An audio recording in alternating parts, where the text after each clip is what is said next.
No, that's wrong. Dixie Diamonds 207. Air Force Base Amberley, 3:07 a.m. Lieutenant Nancy B. Walton quick-stepped with Agent Clive Voss through Amberley's control tower entrance to an exit as she led him from the building's interior to the far side, where she again used her security card to gain access to the landing field's tarmac. Turning to Voss as she brought her walkie-talkie's microphone to her mouth, she said, "Hold up and I'll see which runway they'll be using."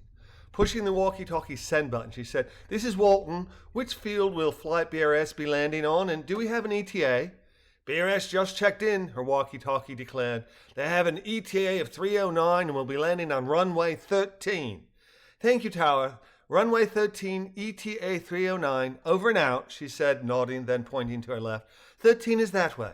We'll remain off the tarmac proper until BRS is on the ground and nearly stopped, but we should reach BRS before anyone disembarks. You didn't ask for any security backup, so it'll just be the two of us unless you want me to call for any additional."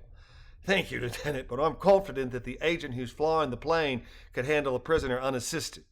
I'm more concerned about interference from some of our politicos. Brency's very well connected, and his friends in high places seem far more concerned with CYA and bootlicking than they do with public safety and justice. Not that you heard that from me," he added with a wink and a smile. "Speaking of, are you able to set up overnight accommodations for Allie and me? We should be on hand in case anyone comes poaching our prisoner." "I see," Walton said as she pointed to the north. "That's probably our bird now," as the Eagle 150B's engine pierced the darkness and the plane came into view. "Let's get Brency to the brig, and then I'll see what on-base accommodations I can find for the two of you." "Thank you, Lieutenant," Voss replied as they watched Willie Alley bring the plane down smoothly and, after negotiating the landing expertly, turning his plane around at low speeds and taxiing to his designated area while Walton led the way with Voss in her wake. Alley cut his engine as the pair arrived, and Voss said to Walton, "Having just said that my agent can handle this without any support, let's go ahead and position ourselves anyway. If you'll take aft starboard, I'll take fore port. Brency is already up on serious charges and will likely be adding attempted murder to his list of atrocities.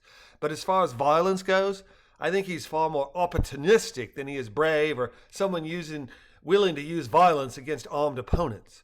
To state the obvious, if either of us has to shoot, the goal is to wing him. We absolutely want to bring this man to trial."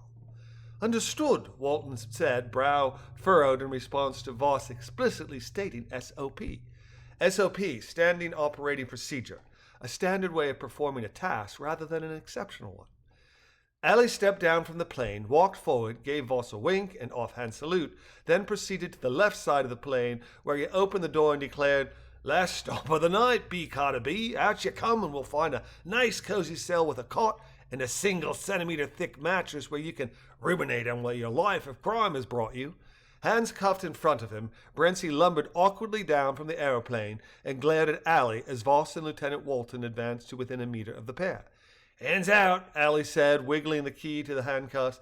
"Time to rotate your hands back to behind your back," his statement earning him a glare but no verbal response from Brency as he complied with Alley's instructions. Alley unlocked the cuffs, held his right hand in front of Brency's face, and swirled his pointing downward index finger clockwise.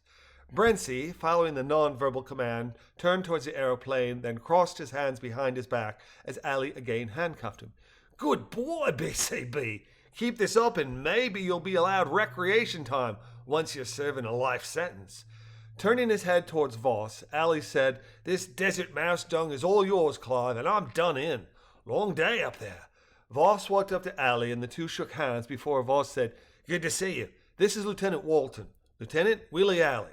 Walton extended a hand as the two shook hands, said, "Pleasure," adding, "Nancy, by the way." "I mean me, not you," she said with a wink. "I'm Nancy Bird Walton. Pleasure to make your acquaintance. Let's process the rubbish, and then the two of you can be on your way." "Music to my ears, Nancy," Alley said as Walton led the way to the brig.